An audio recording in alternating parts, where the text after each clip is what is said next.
Karibu mtazamaji pale ambapo unatufuatilia kupitia Simulizi TV. Karibu katika simulizi ya kusisimua, simulizi ambayo imesheheni vitisho, mikasa, lakini pia ni simulizi ya kutisha.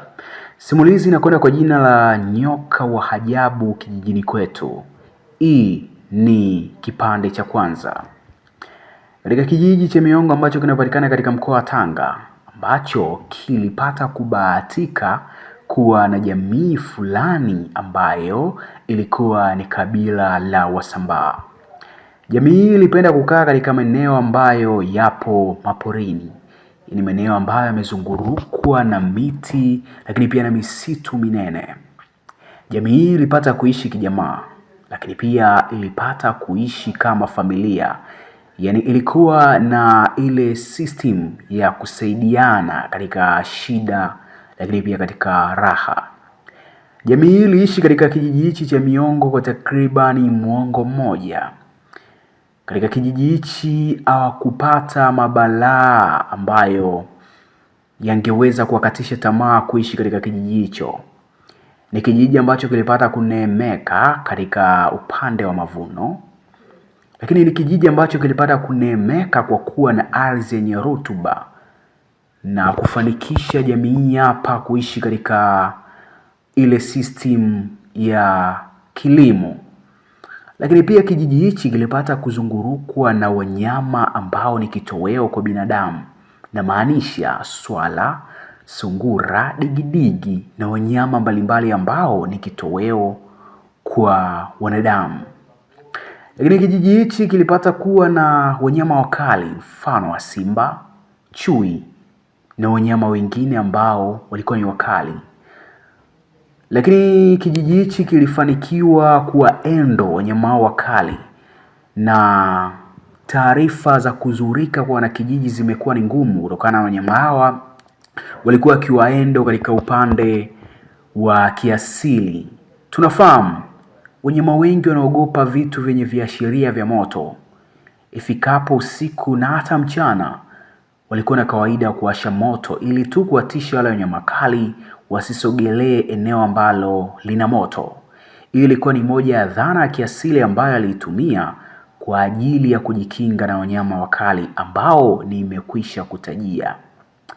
Lakini kadiri time ilivyozidi kwenda, kama wahenga wanavyonena katika maneno yao, wanasema kwamba kila penye furaha basi kilio akiwezi kosekana. Taratibu furaha ikaanza kutoweka na kilio kikaanza kutawala. Na hii ilikuwa ni sababu baada ya kutoweka kwa wanakijiji pasi na kujua ni wapi walipoelekea. Kulikuwa na mbiu mbalimbali za mgambo ambazo zilifanywa na wanakijiji kwa lengo la kutaka kubaini wanakijiji hawa wanapotelea wapi. Lakini kama wanapotea, wanapata shida huko mapolini, je, miili yao nayo inaelekea wapi? Haya ni moja kati ya maswali ambayo wanakijiji walikuwa wakijiuliza. Walizunguruka kila kona ya msitu, kila eneo, kila bonde, kila chocho, kila eneo ambalo lilikuwa na mito na vijito, lakini hakufanikiwa kukutana na mwili wowote wa wale wapendo wao ambao wametoweka. Mpaka sasa ni takribani taarifa za watu 10 tayari wametoweka, watu wazima kwa watoto, lakini kwa wale wa rika la kati ama vijana nao pia kumekuwa na taarifa zao za kutoweka. Wanakijiji wanashindwa kufahamu ni wapi wanaelekea. Je, kuna kipi hasa ambacho kinaendelea kijijini? Moja ya jambo ambalo limekuwa likiwaumiza sana wanakijiji. Wanakijiji wakaanza kutafuta mbinu mbalimbali. Walielekea kwenye matambiko, kutambika. Labda inaweza ikawa ni matambiko yanafanya hayo, lakini wapi? Taarifa mbalimbali zikaendelea kuongezeka kutoka 10 mpaka sasa hivi ni 50, na wanaendelea kuongezeka, na taarifa sasa zimezidi kuwa kwa kasi. Yaani kila siku watu wawili wanapotea, 3 mpaka 4, na wengi hupotelea tu pale wanapokuwa mashambani, sehemu ambazo wanafanya kazi zao za kilimo, lakini wengine hupotelea pale wanapokuwa katika mawindoni, yaani uko wanapotafuta wanyama. Ni kitu gani kinaendelea? Je, ni mnyama gani ambaye anafanya jambo hili? na ni kipi ambacho kinawakuta ndugu zao? Haya ni moja kati ya maswali makubwa ambayo alikuwa akijiuliza, ama kila mwanakijiji alikuwa akijiuliza. Mbiu ya mgambo kwa mara nyingine ikapigwa baada ya watu kufika 100 ambao tayari wamepotea. Na mwenyekiti Mzee Akili Mingi alianza kwa kuzungumza, habari zenu ndugu zangu. Tumeishi kwa furaha kwa takriban mwongo mmoja katika kijiji hichi. Hatujawahi kupata matatizo ya kupotea ndugu zetu, lakini sasa hivi matatizo haya yamekuwa ni makubwa sana. Wenyewe tunashindwa kuelewa ni wapi ambapo upotelea. Sasa nikiwa kama mwenyekiti tumekuja na jambo mbadala kwa lengo tu la kupunguza taarifa hizi hapa.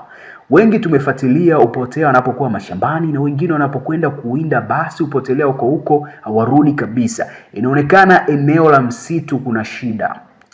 Basi niwaombe wote kwa pamoja tusitishe shughuli mbalimbali ikiwemo kilimo, uwindaji na vitu vingine, na hatohitajika mtu yoyote kuonekana msituni zaidi ya walinzi ambao tutawaeka na watu ambao watakuwa wanafanya tafiti kubaini msituni kuna kitu gani.